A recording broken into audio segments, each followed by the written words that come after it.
listen to those things. Talk to your children. Sometimes they need a therapist. They need someone to talk to besides the parents, and they won't tell the parents. Or they're trying to share something with you. They want to talk to you about their friends, and your response it will determine whether they're going to tell you more or you will never know anything.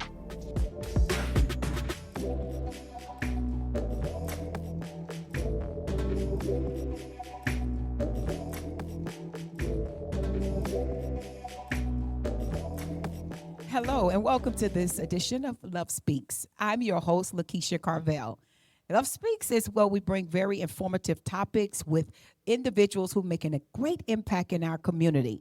And so with their impact, not only are they making the impact, but they are expressing it through love, because love is not what it says, but it's also what it does. And so with my co-host, Francois, we have decided to bring this virtual podcast to you, highlighting awesome people who are doing a great work in our local area. And so today we have a very special guest, special in so many ways, because not only is she a great inspiration to our community, Miss Tiesha Carvil with Healthy Mind Therapeutic Services, but she's also my sister in love. And so it's great honor and privilege to introduce and have her here on the podcast with me today. We talk on all occasions about all topics. So it's a great thing. So we're just going to sit here and have a conversation and invite you in. How about that?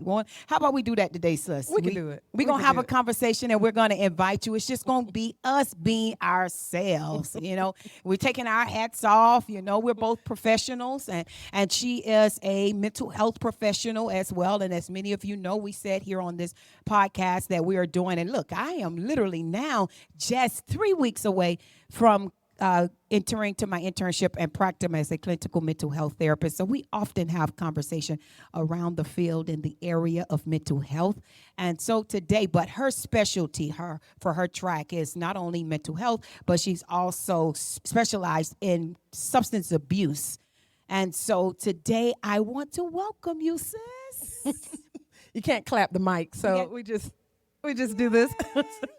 Hi, everybody. So help me welcome my sister, Tiesha Carvil with Healthy Mind Therapeutic Services. And we're going to jump right in our topic today. First, let us just start with this.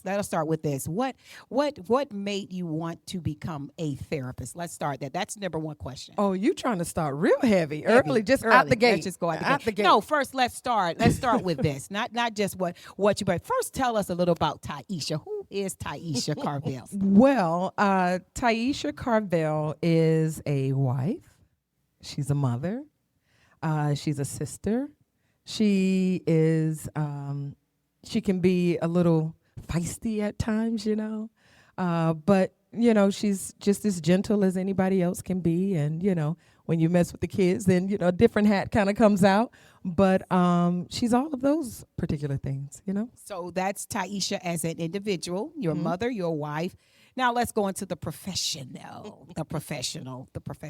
So I know you are a mental health therapist, and you have your own practice. You have your own practice, which is Healthy Mind Therapeutic Services. Right. And so in that particular field, in that practice, first tell us why you chose private practice. Well, one of the things that made me go into this is I was working for a big company, a big corporation for a while. And I saw a lot of things that they were doing that just didn't mesh with our people in a sense. So, anytime you go into a place where you have to work with people that have mental health issues, 9 times out of 10, especially if it's a substance abuse facility, it's more than likely going to be a plethora of white people, and maybe you'll see 2 or 3 black people. And that kind of, it kind of disturbed me the wrong way, I guess you can say.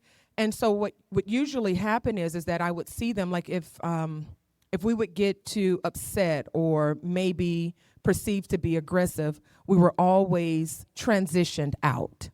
Or if you did have black therapists that were there, what would usually happen is they would call the black therapist just only to work with the black people that would come in.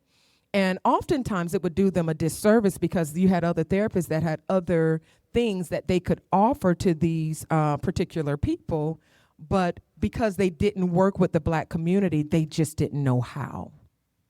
So what I did was I ended up getting out of working with, I guess, corporate America because it didn't work for me. So I learned all the rules and all the regulations that pertain to substance abuse and how I could actually venture out on my own. And my husband said, "Hey, babe, if you want to do this," I did it. I know we started with private practice, but what made you want to become a therapist? Because in most cases, growing up as kids, we started with, okay, I want to be a lawyer, a doctor, a dentist or judge, but never ever really stating that you would want to be a therapist. Right. But, what made you say, okay, what did you see growing up as, a child that as an adult, you changed that thought process to say, okay, no, this is what I want to do? Why therapy? So I actually did want to be a lawyer. Hey, we all did, right? So I actually did want to be a lawyer, but the way life kind of took me, I didn't get a chance to do that. I was actually, I didn't graduate high school. Went all the way, and to 12th grade and just didn't graduate. There were some things that happened in my life, and my life took a different turn. But I ended up getting a GD. Then I had to go get the associates. Then I had to get the bachelor's. Then you have to get the this. And so I went and did all those things. But before all of that, what made me want to get into this it was years later, just kind of watching my mama still being stuck in a place that I thought she would grow from. She never got herself together in the sense of she was a substance abuse user, So I always thought that if I could help her, then maybe I could help other people as well, because I'm the product of a mother and a father who were substance abuse users, and here I am wanting them to have something that we were told they could get, but they never got. Because just like I said before, when you asked the previous question, why did I get out? Because there were a lot of people that were not able to work with the Black community as much as they should have been. So I got into it in the mind space of thinking that I could help my mom. And so just talking about your mom and the substance abuse leads me to my next question. What type of therapy do you specialize in? Because we know there's many forms of therapy, but what is your specialty in therapy? Well, so we talk about, substance abuse is of course, it's really wide. So there are different things called modalities. So there are different modalities that I use. And but one in particular that I like is a modality called gestalt therapy. That particular type of therapy would be something like as you just sitting right there. Let's say you're taking the place of God, and I could be the one that's angry about whatever God did not do in my childhood. We would bring those things out kind of in therapy, and we'll work through that. And it's like it's kind of as if they're seeing that person there, and they're able to spill all those things out and say all the things that they need to say in order to be able to heal from whatever it is that they're going through. But that's, on a bigger scale. When you first come in, we're doing some one-on-one.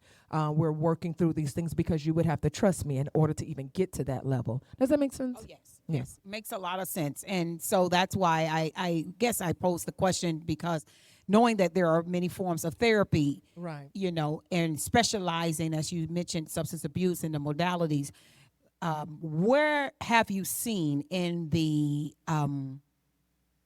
course of your treatments that you've seen? At first, if you can, before answering that, is how do you define substance abuse, but also in your therapies over the years that you have practiced, that substance abuse is what is attracted to? Is it trauma?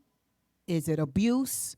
Verbal, physical, emotional? And so I want you to just kind of elaborate on that. First of all, what is substance abuse, and what have you seen attached to that abuse? Is that abuse out of trauma, out of pain? What have you seen as you've been practicing over these years?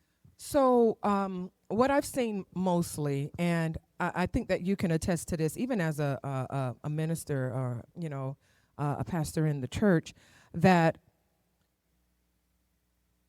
I have to be careful with my words. Sometimes people are coming into a place where they are allowing themselves to continuously be victimized by a particular thing that they don't want to let go. Does that make sense? Definitely. Yes. So you understand what I'm Seen saying, it, right? yes. So what I'm seeing is, of course, an overload of people using words that they hear, but has no attachment to them as a person. Like you overhear narcissism, you overhear trauma, you overhear PTSD, and all these particular things. When they have no idea, they've just gravitated to these things. And gaslighting. And Still have gaslighting that is on the you. main. So we hear these things often, and people, and antisocial. That is one word that I'm going to give you guys for free. Do not ever use unless you are actually an antisocial person having a personality disorder issue. Antisocial is not a word that people should be using in their everyday vocabulary. And I notice that people use it often because they're saying, they're attesting it to them being in a social environment that they're, against. So the terminology really is social anxiety. But sometimes when you say anxiety to people, they don't want to hear that word. They're like, I'm not anxious, but you really are. So don't use the word. So we're using all these things, and everybody is pulling it into themselves. And even from a spiritual aspect, we understand that we're not supposed to be saying all these things. You're saying I am, and then you put this word there. I am, and then you put this word there, and then you say they are, and you put that word there. That is not something that we should be labeling ourselves with when you don't have the exact information to know, what you really are, what this particular diagnosis may be for you. How would you define substance abuse? So substance abuse itself is, of course, you're taking in substances. Substances could be food. You can overeat. You could overdrink, and you can use things that are not supposed to be in your body. Like people use marijuana. They can do it excessively. You have people that may do methadone or meth. You have people that are using their prescription drugs, and they're using it in excess, and they're not doing it how the doctor tells them that they should be using it. So that's what substance abuse is, when you are abusing a substance that you're not supposed to have. That's really good, because I think a lot of times, a lot of people may think because it's prescribed, I can use it as freely as I like and as I want to, but it is a thing that people are abusing prescription drugs, and it is becoming a habit, and now creating that substance abuse for them because they're abusing what, although been prescribed, they are not taking it accordingly. So when does someone need therapy if you see that there is substance abuse, and when should they reach out for support? Well, it's not often that people reach out immediately, because now if you think about it, you're taking away. So let's say if you're used to doing this, and this is helping with your trauma, this is helping with your anxiety, so you think, but now you can't function. You can't go to work. You can't do your ADLs, which is activities of daily living. You can't do the main things that help you to get to where you need to be. So now here I am, the therapist, coming in trying to say, hey, let's not do this. What are you going to do? You're going to take it back, right? And so the therapist's job is to try and say, and so people, they don't understand that we do this thing called harm reduction. So I may take it, but I'm not going to take all of it. I'm going to say, you can have a little bit, but let's try not to do so much tomorrow. And then the next day, and then the next day. And then that's how harm reduction works. And then slowly you're giving to me those things that are, enabling you to work, so you think, to do the things that you want to do in this world that are not conducive to your daily activities. The reason I guess I asked, just to piggyback on how do you define a substance abuse, is because I hear a lot from people who, because they function. Mm-hmm. They function well with whatever that thing is, whether it's alcohol, prescription drugs, and because they're functioning, they don't identify it as abuse. And so that's why, as a therapist, a substance abuse therapist, I wanted you to define that, because after having conversations with, and I'm not abusing, and I don't have an addiction, and because they're functioning. So what do you So say to those who are functioning they're but not still? functioning. Then I'm But sorry they to think interrupt. they are. They think they are, because so think about it like this. You see those people daily, and I'm sure you see it in the church and things like that as well. You see people seemingly functioning, but in their daily lives, something is lacking. The children are great identifiers. They will tell you, no, this is happening. Or in their relationships, things like trauma spills over into relationships as well. These things spill over. You will lack something. And if it's not, let's say it's not, let's say it is just helping you to kind of just maintain. Eventually, you will go over, because your body can only take so much at a time to where it's not working anymore. You're going to want more and then more and then more. And this is where it starts to spill over even more into your life. And then you're not functioning anymore. It's a problem. That's real good. And I said that because I had conversation with someone who told me that they're not addicted because they don't have to have it, but it's just something they indulge in. But I tell them, anything you do every single day, rather if it's good or bad, it's a habit. Yeah, And true. so if I go to the gym and I work out every single day and I'm working out, it's a habit. It's a And habit. so you have good habits and you have some bad habits. is correct. And so we have to be able to, because I think what happens is the reality of what people kind of project for themselves to say that this is my reality. I take, 3 glasses of wine at night before I go to bed. It makes me feel good. And they think that it's okay, and it's not me being addicted, and I'm not, an abuser of it, but it just makes me feel good. But anything that you rely on, I think, is a addiction. Yeah. If you have to have it, when you saying you don't have to have it, but even subconsciously you're reaching for it, it's an addiction. Yeah, that's one of the questions actually in the DSM. You'll see that when you get ready to take the testing, and in the DSM, that's one of the questions that we ask is, do you have to have this first thing in the morning? And when you do, what do you do? That's one of the questions that we ask.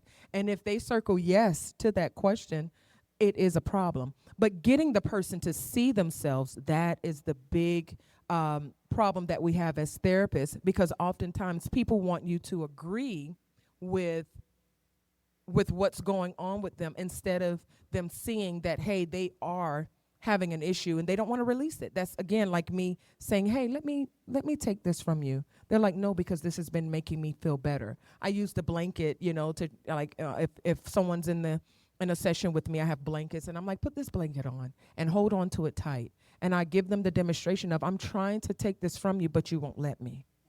So getting them to see that, it's a little difficult. And so is there an age range that you work with specifically, or is it? I definitely do not work with children. And we shouldn't have any children, but we know that there there are is many kids with substance abuse, and we see it with the fentanyl crisis, and we see it with the different Yes. crises that this nation has experienced. But just in regards to you as a therapist, are there a specific age? Well, 18 and older. You have to be at least 18. And the reason I do that is because when you work with children, you have to work with the parents. And oftentimes the parents have issues that they are trickling down to their kids, and they don't want to see that they have an issue. They want the child fixed, but the parent has to be fixed in order for the child to be in a certain place. So it's kind of hard for me to work with the parent and the child. There are people that, are for that, and I can refer you if you need to. But you have to be 18 and older for me to be able to work with you. So one thing I discovered in therapy is cultural awareness. And because there is such a thing of cultural awareness, as you have been providing therapy services, as you have gone from culture, because I know it's just not the African American culture, but you've had the dynamics of all cultures. And some, as we talking about substance abuse, because when you think about other cultures, when you talked earlier about marijuana, that's not abuse for certain cultures, because that's something that they do in their culture, just a part of their lifestyle. Correct. And so when you talking about the substance abuse, how are you dealing with that and combating that as you're dealing with the cultural differences? Marijuana is, as you can see, it's being accepted worldwide. Because I think And it's New York and is in yes, California that yes. it's, just Well, free for all. and they're doing it now because it can be taxed. If you think about the taxes on it, you couldn't tax marijuana before. That was the whole thing about it. And I think you'll learn that a little later as you go on. You'll see those things. And the reason I ask that because of the cultural awareness of it, because when you're talking about therapy, making sure that we are aware of the culture so we can be effective. Because I think, again, as we stated earlier, that our clients must first trust us. And if they Correct. can't trust us because we don't understand the cultural differences, it will cause a barrier in our therapy sessions, and they're going to Correct. immediately shut us down. And, Correct. and that's already an ineffective session. And so that's why I asked the question in regards to the cultural awareness. How important is it when you are counseling these different So I like cultures? to share with people that I am a Christian therapist. And so if we go by what the word says, our body should be holy and an acceptable sacrifice unto the Lord. So if you're coming into me, automatically my thing is always going to be, we don't need any of these things. We're going to practice abstinence. But if this is something that they're going to do, so I think about someone coming in that has been on meth or has been on any other harder substances that are out there, I'm going to let you smoke some marijuana. We're not going to argue that. You can smoke it. You can get the sativa or whatever it is that you need to help you because they need that help. But if this is someone who just wants to abuse that, we have to find out why. Why does this make you, feel the way that you do? And do you have to continue to use it? And what can we do to kind of help you to kind of wean off of that? But a lot of people are accepting of it now. You have the marijuana cards, and a lot of these people are not working jobs where they're, functioning with cranes and things like that because you just can't, you know. And so that's where, as just growing up as a kid, I could always remember and hear, that those kind of, you had to be careful because those kind of drugs kind of lead to hard core drugs, because what Yes. happens is if once you can't get a feeling from that anymore, then you go to something that can kind of give you that edge or that feeling. And so it kind of have individuals going to more hardcore drugs where they now with Yeah. the meth or the heroin. Yeah. And so are there signs that leads to substance abuse? Well, one of the biggest signs, and I had to learn this even with my own children. I will encourage every parent, if you can, children follow. They do what you do. They don't necessarily do what you say. And like you said, they have the friends, and we have the social media, and we have the things. When you're checking their social media, check their private pages, check this page, because they have them, right? Monitor their friends. The signs are never always there. You really can't tell, because children they'll hide. They will hide. But when you start seeing grades slipping, the teachers will tell you sometimes, hey, they're sleeping a little too much in class, or they're doing this, or they're doing that. Listen to those things. Talk to your children. Sometimes they need a therapist. They need someone to talk to besides the parents, and they won't tell the parents. Or they're trying to share something with you. They want to talk to you about their friends, and your response it will determine whether they're going to tell you more or you will never know anything. And sometimes when the parents find out, it's a little too late. And oftentimes it's because the parents are abusing substances as well. They're smoking marijuana because they have the marijuana cards and they think it's okay. And guess what that child is doing? Sneaking in their drawers and getting those things, and they're doing it as well. So it's a number of things that can happen. Let's say you have a child. My daughter just had an ACL tear and a meniscus tear. She plays basketball, and they were trying to give her Percocets, and I said, no. And this is a true thing as well. Because I have substance abuse in my family, our children are more susceptible. We're right here on the drugs. They can get addicted just like that. So we have to be careful of what we are allowing, into even our children's bodies, monitoring. I kept the pill bottle in my room, monitoring what she was taking. And then after a while, she was like, Mommy, I don't even need them no more. I think she took like 3 days and she didn't need them anymore. And I was there with her, just monitoring, with her. So you have to monitor your children. I do homeschool, but just watching them, I watch my kids like a hawk.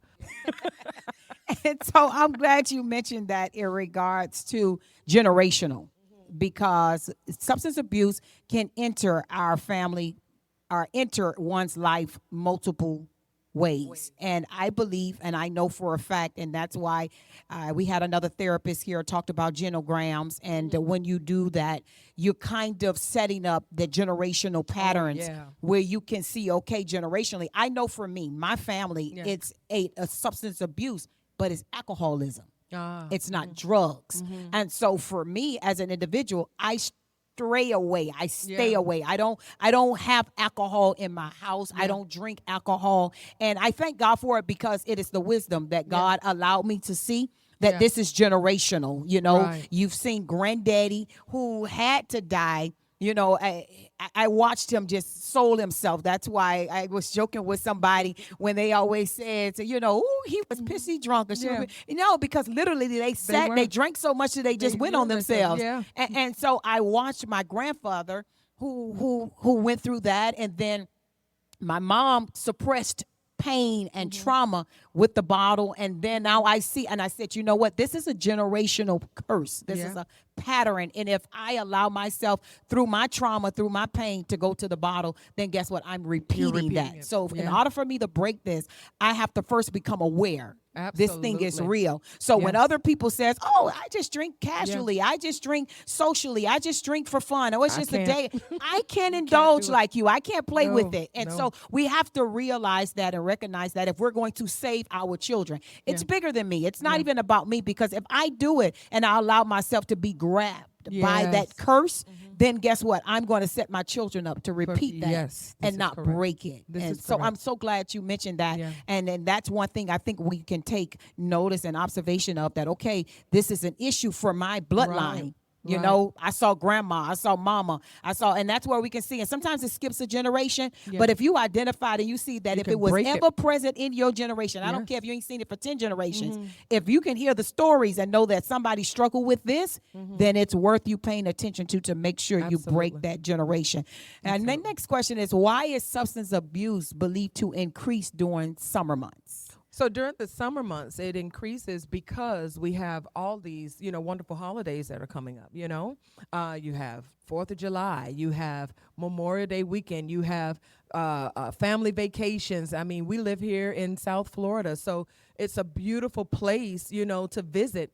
A lot of crime is done during that time, and a lot of people are doing, all sorts of things. We're right here on the water. So those things are just, it's only a hop skipping away to bring it in, even over the water. And so people indulge, they overly indulge because it seems cool. It also releases, because they're on vacation. They just want something to help them relax even more. And oftentimes, believe it or not, people are being spiked with these things. A lot of women, they're in these, hot spots here on South Beach, and they're being spiked with these cocktails that, a lot of these guys are bringing, and they're being, trafficked. We deal with a lot of victims of sex trafficking and things like that as well. And they get into using substances because, let's say, they're just coming from a whole trafficking thing, and now they can't get off of it because that was their way to cope. Here we go again, trying to take something that they're used to, and they don't have to remember. To make a person remember and have to sit in that, and you're bringing those thoughts back, that's a whole different set of trauma in itself. Wow. It's really good. So, we're going to do this. We're going to do this because this information is so great. It's a great time sitting here with you. We're going to have to do and must do a part 2. So we're going to do this. We're going to take a quick break, and we're going to come back. and we're going to jump right back into our conversation because I believe so many people need to hear what you have to say concerning substance abuse, especially during the summer months, because not only during the summer months, but as you mentioned one thing and you talked about, summer substance abuse over the summer, because I think we look for summer enjoyment, summer enlightenment. Yeah. And I know abuse, any kind of drug, drink, or whatever, it says it releases endorphins and It does. serotonins and things Yeah. like this. So people look to have these things, and instead of getting it different ways, you could go. Yeah. For me, it's a walk, it's an enjoyment Yeah. in the park, and so, but Yeah. or a movie, but each Yeah. its owns, and they're choosing different things. So we want to just continue this conversation. Yeah. And so we are going to be back with another episode. We're going to not end this episode, but we'll catch back up on another episode of Love Speaks with the conversation with Tiesha and Healthy Mind Therapeutic Services. So thank you for watching this episode. We look forward to having you again. Stay tuned.